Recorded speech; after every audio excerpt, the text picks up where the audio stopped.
Olá, bem-vindo ao nosso vídeo de hoje do canal Conf. Então, hoje nós vamos dar seguimento na questão dos grupos de conta do balanço. Nós já falamos sobre os grupos de conta do balanço patrimonial e falamos um pouquinho sobre as contas. Mas eu queria refletir com vocês um pouco mais detalhadamente como funciona a sistemática das contas, as contas analíticas, ou seja, aquelas em que de fato vão se fazer lançamentos. Vamos lembrar que antes de existir o meio digital, o meio eletrônico, nós fazíamos escrituração em livros e, portanto, nos livros a gente escrevia o nome da conta, conta caixa, conta banco, conta duplicatas a receber e assim por diante. Então veja que era mais fácil.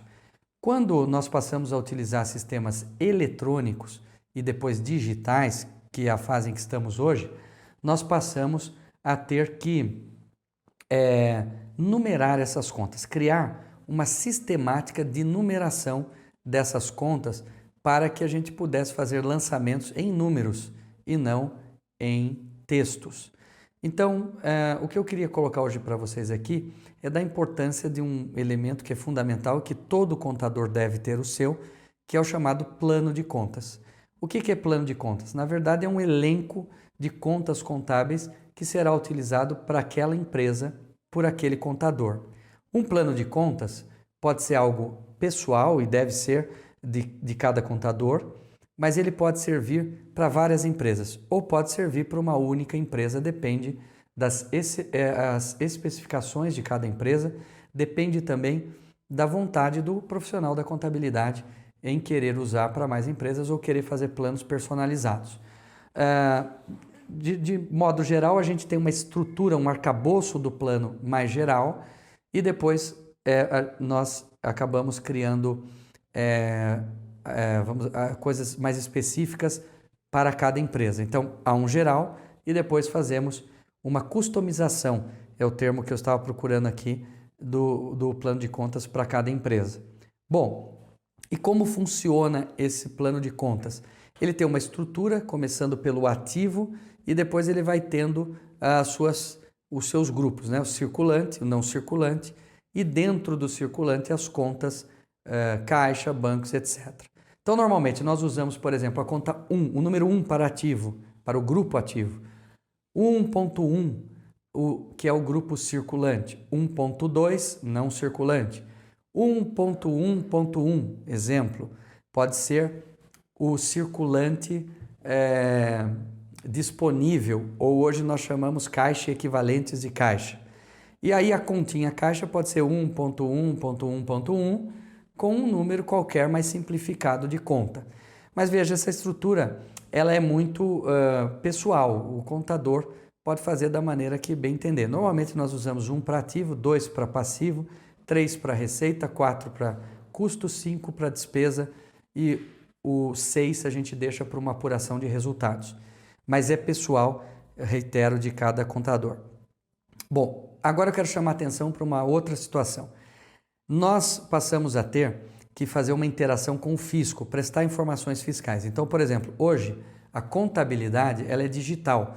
Nós temos a escrita contábil digital. Se você ainda não sabe o que é escrita contábil digital, acesse a nossa hashtag de tributária e veja lá sobre o SPED contábil.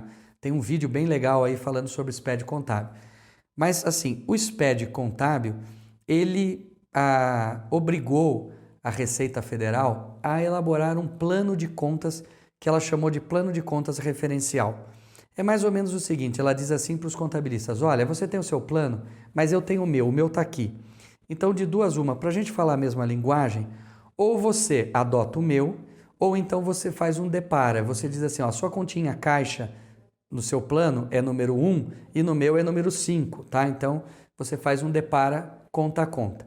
É muito importante que você tenha isso bem afinado, esse depara, para que o seu plano de contas, ao importar da sua contabilidade para o SPED ou ao gerar o SPED, ele fique redondo aí com o plano de contas da Receita Federal. Porque se não ficar, a Receita pode não compreender aquele lançamento, não entender do que se trata e em alguns casos isso pode ter até complicações tributárias. Então fique atento a esse DEPARA para o SPED contábil na sua contabilidade. Então, recapitulando, plano de contas é um grupo de contas com numerações e organizados para que você possa fazer lançamentos contábeis ou até importar lançamentos contábeis em meio digital. Esse plano de contas é pessoal, é para cada contador, que é para cada empresa, ou pode ser mais genérico e abrangente. E para o SPED contábil, ou seja, para a contabilidade digital, ele tem que estar alinhado com o plano da Receita Federal. Subcontas é toda vez que você criar subcontas na contabilidade, ou toda vez que você fizer ajustes na contabilidade, por exemplo, ajustes para teste de impairment. Então você tem que criar um redutor, tal qual você faz com a depreciação. Ou ajuste a valor justo. Poxa, mas eu não estou entendendo esses termos. Ajuste a valor justo, ajuste de impairment. Eu quero entender mais.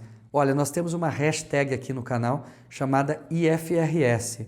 Então, acesse os nossos vídeos lá de IFRS que a gente fala sobre ajuste a valor justo, a gente fala sobre outros ajustes que a gente tem que fazer na contabilidade em função das normas brasileiras de contabilidade.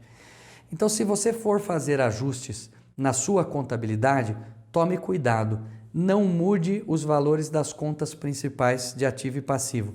Crie contas redutoras ou contas retificadoras, pode ser para mais ou para menos. Essas contas, separe da conta principal. Isso é exigência da Receita Federal. Tem que ir assim para o SPED, porque se não for, ela vai provavelmente abrir um processo de fiscalização na empresa para ver se tem, porventura, impostos a pagar. Então, às vezes, por uma falha de entendimento, ela abre uma fiscalização na sua empresa.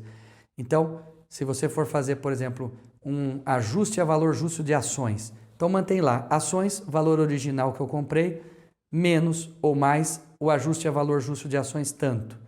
E no SPED contábil, puxe dessa forma no plano de contas da Receita. Tá bom? Então, essa é a dica de hoje. Falamos sobre o plano de contas e como entender e atuar também em sintonia com o SPED contábil. Repito, se tiver dúvidas sobre o SPED contábil, sobre IFRS, consulte os outros vídeos do nosso canal. Não esqueça de inscrever-se no nosso canal para continuar vendo os nossos vídeos, ative aí o sininho e até a próxima.